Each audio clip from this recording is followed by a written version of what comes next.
Hi అండి అందరికీ. మీ అందరికీ తెలుసు కదా ఈ న్యూస్. ఏంటి అంటే రీసెంట్గా నాగబాబు గారిని ఏపీ క్యాబినెట్లోకి తీసుకోవాలి అని చెప్పేసి ఏపీ ప్రభుత్వం అంటే చంద్రబాబు నాయుడు గారు, పవన్ కళ్యాణ్ గారు ఒక నిర్ణయం అయితే తీసుకోవడం జరిగింది.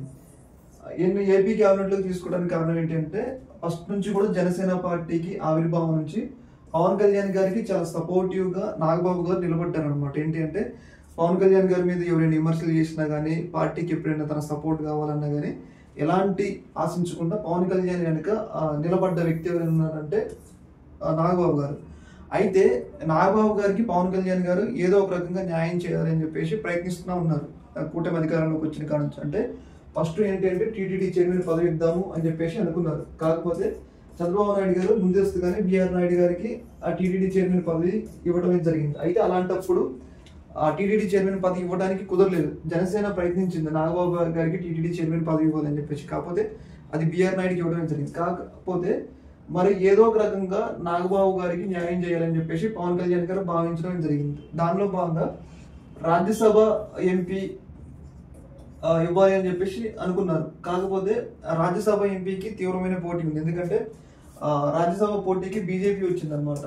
బీజేపీకి రాజ్యసభ బలం అవసరం కాబట్టి ఆర్ కృష్ణయ్య చేత రాజీనామా చేపించి బీజేపీ తరఫున ఆర్ కృష్ణయ్య అంటే పవన్ కళ్యాణ్ సాక్రిఫైస్ ప్రకారంగా ఆర్ కృష్ణయ్యని పంపించడం జరుగుతుంది రాజ్యసభకి. ఎందుకంటే ఆయన రాజీనామా చేసింది కాబట్టి, ఆయన సీటు కాబట్టి ఆయన పంపించడం జరుగుతుంది. అయితే ఇప్పుడు ఈయనకి ఏదో ఒక న్యాయం చేయాలి అని చెప్పేసి పవన్ కళ్యాణ్ చాలా గట్టిగా పట్టుబట్టారు అనమాట. పట్టుబట్టడంలో భాగంగా ఎమ్మెల్సీ ఇచ్చి మంత్రిని చేయాలి అని చెప్పేసి ఒక నిర్ణయానికి అయితే రావడం జరిగింది. ఏంటంటే ఇప్పుడు ఏపీ క్యాబినెట్ లో 25 మంది మంత్రులు ఉన్నారు, ఇంకొక మంత్రి ఖాళీ ఉంది. ఈ మంత్రి ఖాళీలలో ఎమ్మెల్సీ ఇచ్చి ఈయన్నే మంత్రి పదవి చేస్తే న్యాయం జరిగినట్లు ఉంటుంది అని చెప్పేసి ఒక రకంగా ఒక కన్ఫ్యూజన్కి అయితే రావడం జరిగింది. అందులో భాగంగానే నాగబాబు గారిని క్యాబినెట్ లో తీసుకోవడానికి అయితే అన్ని రకాలుగా ప్రయత్నాలు అయితే జరుగుతున్నాయి. అయితే ఇక్కడే కొన్ని విమర్శలు అయితే వస్తాయి అనమాట పవన్ కళ్యాణ్ గారు. ఏంటంటే పవన్ కళ్యాణ్ గారు గతంలో వైసీపీ ఉన్నప్పుడు ఎప్పుడు ఒక కీలకమైన విమర్శన అయితే చేసేటోడు. ఏంటంటే జగన్మోహన్ రెడ్డి కీలకమైన పదవులు అంటే టీటీడీ చైర్మన్ కానీ, రాష్ట్ర సిఎస్ పోస్ట్ కానీ, డీజీపీ పోస్ట్ కానీ, మంత్రుల పోస్టులు కానీ, జిల్లా ఇన్ఛార్జీల పోస్టులు కానీ అన్ని ఒకే కులానికి ఇచ్చారు, రెడ్డి కులానికి ఇచ్చారు అని చెప్పేసి పవన్ కళ్యాణ్ పదే విమర్శలు అయితే చేస్తూ ఉండేవాడు అనమాట. అయితే అదే విమర్శ ఇప్పుడు పవన్ కళ్యాణ్ గారి మీద వస్తుంది అనమాట. అదేంటి అంటే ఇప్పుడు 4 మంత్రి పదవులు నాగబాబు గారితో కలిపి 4 మంత్రి పదవులు అంటే పవన్ కళ్యాణ్ గారు, కందుల దుర్గేష్ గారు, నాగబాబు గారు, ఇంకొక ఆయన కూడా కాపుకి సంబంధించిన మంత్రి ఉన్నాడు అనమాట. అయితే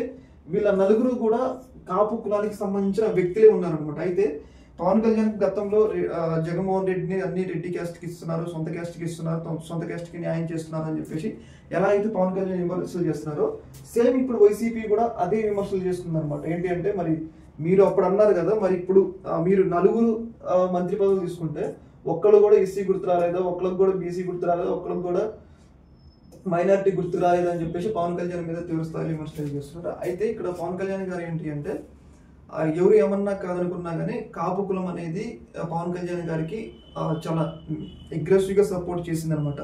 ఈ 20% ఓటింగ్ ఏపీలో కాపు జనాభా దాదాపు 20% ఉంటారు అని చెప్పేసి ఒక అంచనా. ఈ 20% జనాభా కూడా పవన్ కళ్యాణ్ వాళ్ళకి ర్యాలీ కావడం వల్లే కూటమి ఈ స్థాయి విజయాన్ని నమోదు చేసింది. అలాంటప్పుడు వీళ్ళ యొక్క ఓటు బ్యాంక్ని తను పటిష్టపరచుకోవాలి, అక్కడ నాయకత్వాన్ని బలం చేయాలన్నమాట. అందులో భాగంగానే ఈ 4 మంత్రి పదవులు కూడా ఇచ్చారని అయితే తెలుస్తుంది. కాకపోతే ఒక విమర్శ అనేది ఉందన్నమాట. మరి అప్పుడు అట్లా చెప్పినారు, మరి ఇప్పుడు ఎందుకు ఇట్లా చేస్తున్నారు అన్నట్లుగా విమర్శలు అయితే వస్తున్నాయి. అయితే మరి భవిష్యత్తులో పవన్ కళ్యాణ్ గారు ఈ విమర్శనే ఇంకా ఇవే పోస్టులు కాదు కదా, ఇంకా జనసేన తరఫున ఏమైనా పార్టీ పనులు ఉంటే వాళ్ళలో సమన్వయం పాటించేలాగా ప్రయత్నిస్తారు. ఎందుకంటే ఇప్పటికే విమర్శలు వస్తున్నాయి కాబట్టి చూడాలి మరి ఈ యొక్క అంశం మీద జనసేన ఎలా కౌంటర్ చేస్తుంది అనేది. ఈ యొక్క అంశం మీద మీ యొక్క అభిప్రాయం అనేది తెలియజేయండి. ఓకే మరి, థ్యాంక్ యూ.